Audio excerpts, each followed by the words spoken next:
नमस्कार मंडळी, गॉसिप गर्लच्या आजच्या नवीन पॉडकास्टमध्ये पुन्हा एकदा तुम्हा सर्वांचं खूप खूप आणि मनापासून स्वागत आहे. आज आपण बोलणार आहोत काकूबाई 2.0 म्हणजेच नॉट सो वाव गुड्डीबद्दल. आता तर ती मला खरंच नॉट सो वाव वाटते. मला असं वाटतं की तिला जे मी नाव ठेवलं आहे ते अगदी ॲप्ट आहे, कारण वाव असं म्हणण्यासारखं तिच्यात काहीच नाही आहे. मुळात लोक तिला बरेच काय वेगवेगळे कॉमेंट करत होते की तिचा मेकअप चांगला नाही झाला आहे किंवा आय शॅडो बरोबर नाही यूज केलं आहे. कोण म्हणत होतं मेकअप छान झाला आहे पण तुझी हेअरस्टाईल छान नाही झाली आहे, मग तुझ्या फाउंडेशनची शेडच चुकली आहे किंवा तुझं अटायर छान नाही आहे. तर ते तर सगळं एका बाजूला, पण मुळात मला असं वाटतं की प्रत्येक गोष्ट कॅरी करण्यासाठी ना तशी आपली पर्सनॅलिटी असावी लागते. तीच मुळात हिच्याकडे नसल्यामुळे हिला काहीच सूट होत नाही. आता आपली चॉईस असते ना, त्याच्यावर पण बऱ्याच गोष्टी डिपेंड करतात की कोणी आपल्याला काही दाखवलं किंवा कोणी आपल्याला काही सजेस्ट केलं की हे प्रमोट करा किंवा आमचं हे पेज प्रमोट करा किंवा हे क्लोदिंग हे अटायर प्रमोट करा. तर तुम्ही ते एकदा बघून घ्यायला पाहिजे. त्यातलं तुम्ही जे काही बेस्ट आहे ते चूज केलं पाहिजे. ती जी तुमची चॉईस करण्याची जी क्षमता असते ना, त्याच्यावर बरंच काही डिपेंड करतं.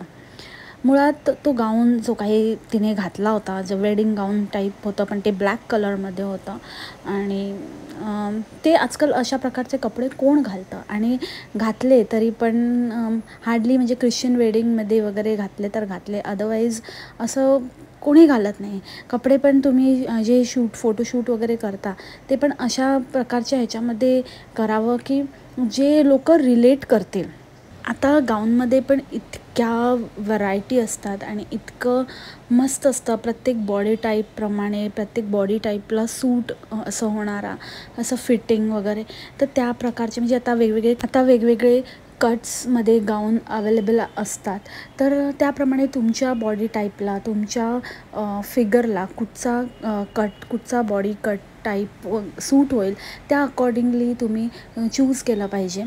हिचं काय होतं, ती आधीच म्हणजे चांगली हट्टीखट्टी आहे. ती स्वतः ते मान्य करते की ती चांगली हट्टीखट्टी आहे आणि त्यामध्ये तिने तो एवढा फुलोरा घातला होता, फुलोराच म्हणेन मी एवढं, ते त्यामुळे ते आणि विचित्र वाटत होतं. दुसरी गोष्ट म्हणजे जसं म्हणतात ना की आपण सपोज शॉर्ट असू आणि थोडेसे हेल्दी असू तर जास्त फुलणाऱ्या साड्या वगैरे नेसू नयेत. जे टसर सिल्क वगैरे जे असतात, ज्या फुलतात, तर त्या साड्या जास्त असं नेसू नयेत. त्याच्यामुळे ते आणि असं बोंगासारखं वाटतं. त्याच प्रकारचं काहीसं हिचं झालं होतं आणि ते अक्षरशः गंडलं ते फोटोशूट. म्हणजे लोकांनी त्याला बरीच काय कारणं दिली की ह्याच्यामुळे चांगलं नाही झालं, त्याच्यामुळे चांगलं नाही झालं, हे छान होतं पण हे नव्हतं म्हणून असं झालं, तू हे ट्राय करायला पाहिजे होतं, तू हे नाही ट्राय करायला पाहिजे होतं. पण मुळात व्यक्तीच अशी असल्यावरती तिने काहीही घातलं तरी ते गणणारच होतं. इवन तुम्ही तिचं वटपौर्णिमेचं शूट बघाल तर तेव्हाही ते असंच फ्लॉप झालं होतं. इवन तिचं ते काय म्हणतात आपलं आषाढी एकादशीचं शूट बघाल तर तेही असंच फ्लॉप होतं. म्हणजे एकूण एक ती बाई जे काही करते ते फ्लॉपच असतं. एकतर ते कुठेही गेलं किंवा कुठलीही पोज देताना किंवा कोणाशी बोलताना ते वाकडं तोंड करणं, तेच मुळात तिने ते तिच्या इतकं अंगवळणी पडलेलं आहे. ते तिचं एक पर्सनॅलिटी होऊन बसली आहे की ते ती चेंज करूच शकत नाही. आणि जोपर्यंत ते चेंज होत नाही तोपर्यंत तिला ते म्हणजे ती मुलगी असं एक बाई तिशीच्या आतली आहे. ती अशी वाटतच नाही की ती तिशीच्या आतली बाई आहे. इतकी म्हणजे पोक्त प्रौढ अशी तिची पर्सनॅलिटी आहे. तिचं वागणं, बोलणं, उठणं, बसणं, चालणं, इवन ती चालते पण अशी, ते तुम्ही शूटमध्ये बघा ती जशी चालते आहे काहीतरी ती वेगळीच चाल आहे. आणि म्हणजे अजिबातच तिच्यामध्ये ते असं यूथफुलनेस अजिबातच नाही आहे. राहिली गोष्ट ते आषाढी एकादशीच्या फोटोशूटची, तर मला कुठेतरी असं वाटतं की सगळे करतात म्हणून तिनेही ते करायचा प्रयत्न केला. सगळेजण आता ते छोट्या मुलांना, आता त्यात आपण बघितलं असतो बबी द ढबी, तो छोट्या प्रत्येक कुठल्याही एकाही गोष्टीचा चान्स सोडत नाही, उगाचच फालतूचे फोटोशूट करत असतो. ते तर एकदम चाइल्ड हॅरॅसमेंटच आहे असं मला वाटतं. तर हिनेही तेच प्रयत्न केला. स्वतःच्या मुलाला ती तसंच रेडी करते आणि काही ना काहीतरी शूट करण्याचा प्रयत्न करते. ते त्याच्या वाढदिवसापासून तिने चालू केलं, पण ओव्हरऑलच ते तिच्या मुलाच्याही म्हणजे ते असावं लागतं ना, अंगी असावं लागतं, ते नाहीच आहे. सो तो पण एका जागी बसत नाही, तो खूप लहान आहे आता या सगळ्या गोष्टी समजायला, त्याच्यामुळे तो व्यवस्थित प्रतिसाद देत नाही. प्रत्येक मूल एकसारखं नसतं, त्यामुळे त्याचं मूल करत असेल तर आपलं मूल पण आपल्याला तितकाच प्रतिसाद देईल किंवा ते फोटोजेनिक असेलच असं नाही. जिथे आईचीच अशी हालत आहे, आईच नाही व्यवस्थित करू शकत आहे, आईच फोटोजेनिक नाही आहे, तर मूल कसं काय असू शकतं. आणि मुळात मला असं वाटतं की हे जे आजकाल सणवार झालं आहे ह्यांना एक धार्मिक रूप ह्यापेक्षा आपली परंपरा जपण्यापेक्षा हे जास्तच ह्यांची फालतूगिरी झालेली आहे. लिटरली उगाचच काही फोटोशूट करायचे, काही कपडे घालायचे. मुळात आपण असतो एक आणि उगाचच ती पर्सनॅलिटी दाखवण्याचा प्रयत्न करायचा किंवा तो आव आणण्याचा प्रयत्न करायचा. अगदी आपण वारकरी आहोत आणि आपण किती विठ्ठलाचे परमभक्त आहोत वगैरे, ते कपडे वगैरे घालून फोटोशूट करून त्याच्याने काहीच होत नाही. ते नाही केलं तरी चाललं असं. तुम्ही उपवास ठेवलात का किंवा तुम्ही काही मनोभावे पूजा अर्चा केलीत का किंवा तुम्ही काय केलं, हे काय हे कुठलं नवीन आता ट्रेंड चालू केला आहे ह्यांनी की त्या दिवशी तसे कपडे वगैरे घालून फोटोशूट केलं म्हणजे तो पण एक भक्तिमार्ग आहे. नाही, खेळ चालवला आहे तुम्ही देवाच्या नावाने. देवाचं रूप घेऊन तुम्ही पैसे छापताय, देवाचं रूप घेऊन देवाचं नाव घेऊन लोकांना गंडवत आहे. लाज वाटू द्या या गोष्टीची तुम्हाला. हे मी कधीच मान्य करणार नाही. तुम्ही कितीही बोललात की आम्ही हे भक्तिमार्ग दाखवण्याचा प्रयत्न करतो आहे, लोकांना इन्फ्लुएन्स करण्याचा प्रयत्न करतो आहे. काय इन्फ्लुएन्स करताय तुम्ही? म्हणजे लोकांनी वारीला वगैरे जाणं सोडा आणि आता काय उपवास वगैरे सोडा आणि फक्त हेच करा. आता हे कपडे घालून नट्टाबट्टा करून फोटो काढत बसा, फोटोशूट करत बसा. तुम्हाला फुकट मिळतं, लोकांना फुकट नाही मिळत ते. आणि ते अक्षरशः गंडलेलं होतं. काय ती साडी नेसलेली, स्वतःला साडी तरी नेसता येते का? मोठे म्हणे इन्फ्लुएन्सर. अक्षरशः गोळा केली होती ती साडी आणि त्याच्यातच चिखलात बसत काय होती, त्याच्यातच त्या पाण्यात उभी काय होती आणि त्या मुलाला काय काय करून त्याला कसं तरी फोटोशूटला रेडी करण्याची किती ती धडपड. म्हणजे जे नाही आहे एखाद्या मुलाच्या अंगात किंवा व्यक्तीच्या अंगात तो त्याच्या वडिलांसारखा असू शकतो, त्याला नसेल इंटरेस्ट, उगाचच त्याला खेचून रेटून काहीतरी बकवास फोटोशूट करते तू. जे तुला लोकही म्हणतात की नाही झालं आहे ते चांगलं, नाही जमत आहे तुला, तरी पण जबरदस्ती सगळी दुनिया करते म्हणून तू त्याच्यासाठी नाही बनलेली आहेस. आणि जर तुला ती गोष्ट करायची आहे ना, नॉट सो वावला वाव बनायचं आहे ना, तर आधी ते असं वाकडं वाकडं तिकडं तोंड करून बोलणं बंद कर आणि काकूबाईसारखी ती पर्सनॅलिटी करून ठेवली आहेस ना, पोंग काढून चालत असतेस, ते आधी सुधार. आय जस्ट डोंट अंडरस्टँड की जिथे हे लोक हिला अप्रोच करतात आणि तेव्हा ही त्यांच्याशी काही बोलणं चालणं होत असेल किंवा काही डील होत असेल तेव्हा ही कसं बोलत असेल आणि त्या लोकांना कसं काय अपिलिंग वाटू शकतं. जे पब्लिकला बिलकुलच अपिलिंग वाटत नाही आहे ते हे लोक कसं काय हे पास करू शकतात. म्हणजे डोळ्याला लेन्सेस हे मला किती दिवसापासून सांगत होते की डोळ्याला लेन्सेस लाव, तर मी आता लेन्सेस लावले आहेत. तर बघा कसलं जबराट वाटते ना, जबराट. काय उगाचच काहीतरी यार, म्हणजे ही बाई आहे ना कुठल्या जमान्याची आहे. मला असं वाटतं आहे की माझ्या आईकडे ह्याच्यापेक्षा छान शब्दसंपत्ती असेल, ती हिच्यापेक्षा खूप पटीने कूल असेल. आपलं वय काय, आपण राहतो कसे, आपण बोलतो कसे, म्हणजे कशाचाच कशाला काही ताळमेळच नाही आहे. आंटी नंबर 1 आणि तो ब्लॅक ड्रेस आणि तो लुक आणि ते चालणं आणि ते वाकडे मान करून एकच पोज. ते इवन तिचं जे थीम सॉन्ग आहे जे स्टार्टिंगला लागतं ते टायटलच्या, तेव्हा पण ती एक वाकडी अशी येड्यासारखी मान करते आणि हसते ना, तसंच सेम. लेन्स लावल्यावर तुला जबराट वाटत होतं ना, पण मला तुझ्याकडे बघून घबराट वाटत होतं. मी आता दुसरं काहीतरी कर, दरवेळेला तीच एक मान वाकडी करून स्माईल देत असते, तेच एक जमतं तुला. दुसरं काहीतरी म्हणजे जर आपल्याला एखादी गोष्ट करायची असेल, मी असं नाही म्हणत की तुम्ही करू नका, पण मग त्याच्यासाठी काहीतरी एफर्ट घ्या ना, तसं आपल्याला डेव्हलप करा, असं स्वतःला हे करा. त्या बाबतीत मग मी त्या मावशीला म्हणेन की ती भले काही चंटबाई आहे किंवा काय आहे वॉटेवर, पण ती ॲटलिस्ट काहीतरी एफर्ट घेते. ती असं तिने स्वतःला ग्रूम केलं आहे over the period of time, ती तिथेच नाही अडकून पडले. पण ही एवढं शिकून सवरून काय उपयोग हिचा? करायचं तर सर्व आहे, पण जे सगळे करतायत ते करायचं आहे, पण ते लोक कसे राहतात, कसं वागतात, कसं बोलतात, त्यांची पर्सनॅलिटी बघ, कसे उठतात, कसे बसतात, आणि मग कर. जे करायचं आहे ते कर, स्वतःला थोडं ग्रूम कर. कारण तू स्वतः जोपर्यंत तो ॲटिट्यूड ते कॅरी करण्याचा कॉन्फिडन्स तुझ्या पर्सनॅलिटीमध्ये दिसून येत नाही ना, तोपर्यंत तू काहीही केलंस तरी तशीच दिसणार आहे आणि तुला ह्याच प्रकारच्या कॉमेंट्सचा सामना करावा लागणार आहे. आता तर एकदम पेटली आहे बाबा. काय तर म्हणे अजून कुठलं तरी फोटोशूट त्या दिवशी काहीतरी घ्यायला गेली होती, दागिने म्हणजे इमिटेशन ज्वेलरी घ्यायला गेलेली आणि सांगत होती की आम्हाला एक फुल लुक क्रिएट करायचा आहे नऊवारीमधला. बापरे, नको ग बाई नको, थोडा ब्रेक दे. किती अत्याचार करणार आहेस आमच्यावर. ते सामे पण गणलं होतं ना, नाचता येत ना काय. म्हणजे मी तेच म्हणते की बाबा हिच्या ना म्हणजे ही ह्या काळातली नाहीच आहे. असं वाटतं ही कुठल्या तरी आनंदी गोपाळ एरामधली आहे, ती आत्ता कुठे जन्माला आली आहे. हिला पण त्या बचनाकडनं हगारोचं लिंक मिळाली आहे वाटतं. ही पण आजकाल हगारोचे प्रमोशन करत असते आणि हिचं एकच स्टेपल एक स्टाईल आहे. काहीही झालं, हगारोचं कुठलंही प्रोडक्ट आलं की आधीचं आपल्याकडे असलेलं प्रोडक्ट दाखवायचं. अक्षरशः म्हणजे त्याची हालत झालेली असते तोपर्यंत. म्हणजे ह्या बाईचं असं एकूणच एकंदरीत तिच्याकडे बघून असं वाटतंय की जोपर्यंत फ्रीचं नाही मिळत तोपर्यंत ती त्या वस्तूला अक्षरशः घासते घासते घासते. कारण हिचा एकच डायलॉग असतो, हा बघा माझा क्लीनर, हा मी इथे सगळं साफ करायला वगैरे वापरते. पण आता अक्षरशः ह्याची दशा झालेली आहे. त्यामुळे मी हे आता नवीनच हगारोचं नवीन प्रोडक्ट आता ऑर्डर केलं आहे. बघू आपण आता हे कसं, कारण हे जे माझ्याकडे होतं ना त्याची अक्षरशः दशा झालेली आहे. तर दशा होईपर्यंत तुझी कुठे ग दिशा भरकटलेलीस तू? हां, तुला कधीच कळलं नाही इतके दिवस ते काय ते तुझ्याकडे होतं ते त्याची अक्षरशः वाट लागली आहे आणि आता ते युजलेस झालं आहे आणि काही नाही.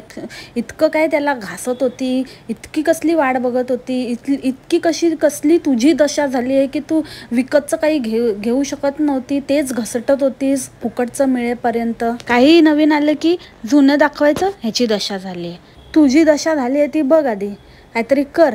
मागे ते काय ते केस कापले ते काही फरकच जाणवला नाही, काहीच कळलं नाही. ते फक्त सेट केले ते त्या दिवसापुरतं थोड्या वेळासाठी ठीक वाटलं, नंतर परत पहिले पाडे 55 काहीच नाही. आणि पुढून तर ते काय मध्ये मिनी हेअर दाखवत होती की थोडे बेबी हेअर आलेत, मिनी हेअर नाही बेबी हेअर्स वगैरे आलेत काहीतरी लावून. आणि ते कुठे गेले वाटतं, बेबी हेअर गायब झाले. कारण आता कुठूनही आडवी तिडवी उभी कशी पण हेअरस्टाईल करा ते तसंच दिसतं आहे आपलं चमनगोटा. आणि हिला एकीने कॉमेंट केली होती की तू काय बाई जेवण वगैरे बनवत नाही का, नेहमी सासूबाईंनाच दाखवते, आजचा मेनू बघा काय आहे, आज काय बनवलं आहे सासूबाईंनी, तू काय करत असते. तर म्हणे तुम्ही माझ्या चॅनलवर नवीन आहात वाटतं. नवीन नाही, बरेच दिवसापासून तुला ऑब्झर्व करते, अजिबातच दिसत नाही. ते पण हगाराचंच काहीतरी आलं ना त्याच्यामध्ये मुलाला काहीतरी खिमटी बनवते, नाहीतर तेवढ्याच अर्ध्या वाटीची नाहीतर 2 चमच्याची पेज बनवते, खिचडी बनवते. तेवढंच त्या राईस कुकरमध्ये 1-2दा बघितले बनवताना. नाही तर पहिले तर सफरचंद आणि कसली फळं उकडवायची त्याच्यामध्ये, तेवढंच काय ते काम करते. कधीच जेवण करताना बघितलं नाही बाई, मी तरी नाही. आता जितके पण मी आत्तापर्यंत पॉडकास्ट बनवले त्याच्यामध्ये कधीच तुला जेवण करताना मी बघितलं नाही. कधी तू उल्लेखही केला नाही. काहीतरी छोटं मोठं त्या मुलाचंच शिजवते आणि खायला घालते, त्याला जर तू जेवण म्हणत असशील तर बाबा आम्ही नवीन नाही आहोत, पण आम्ही समजलो नाही की ते जेवण असतं. म्हणजे ते बनवणं, स्वतःच्या मुलापुरतं काहीतरी खिमटी बिमटी बनवणं, याला तू जेवण म्हणतेस. अदरवाईज काहीही असू दे, कुठला सण असू दे काय किंवा नॉर्मल रोजचं जेवण वगैरे काही असलं तरी पण तुझ्या सासूबाईच बनवताना दिसतात आणि तू ते दाखवतेस पण कितीतरी वेळाला. आज काय बनवलं आहे, आज काय आईंनी हे बनवलं आहे, आई हे बनवत आहेत, आई ते बनवत आहेत. हे तू कंटेंटचा भाग म्हणून दाखवताना दाखवते, पण कंटेंट म्हणून पण तू कधीही स्वतः स्वयंपाक करताना दिसलेली नाहीस. त्यामुळे लोकांना असं बोलणं बंद कर की तुम्ही नवीन आहात वाटतं. जरी नवीन असले तरी पण 4-5 व्लॉग तरी त्यांनी बघितलेले असतील, त्यानंतरच त्यांनी ती कॉमेंट केली असेल की तू कधी बनवतेस की नाही. आणि जरा शरम बाकी असेल आणि जर असं वाटत असेल की लोकांनी असे प्रश्न विचारू नयेत तर थोडासा हातभार लाव आणि दिसू दे जरा व्लॉगमध्ये, नाही का. हिचं तर वेगळाच विषय आहे. ही ना धड धुणी भांडी संघटनेमधली आहे ना काय म्हणजे हाय क्लास किंवा हायफाय त्या ह्याच्यातली आहे. ही तर काहीतरी मधलंच एक प्रकार आहे. म्हणजे मधलाच नाही कुठलं, मी बोलली नाही. आनंदी गोपाळच्या वेळची काकू आहे, फक्त कॅमेरा घेऊन फिरायचं घरभर.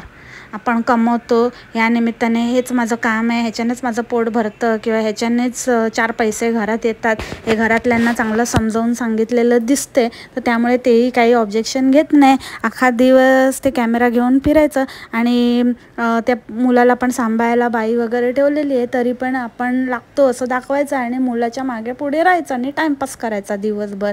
तसं पण तुमचं बच्चा दिखाव पैसे कमावची स्कीम आहे, तर तेच आपण कॅमेरा घेऊन फिरायचं, ती बाई सांभाळते, म्हणजे कसलंच काय नाही. त्यामुळे मला कधी कधी असं वाटतं की एकंदरीतच हिचा रोल काय आहे किंवा ही आयुष्यात करते काय आहे, किंवा हिच्या जे व्लॉग्स आहेत किंवा हिचं जे काही कंटेंट आहे ते कशावर बेस्ड आहे.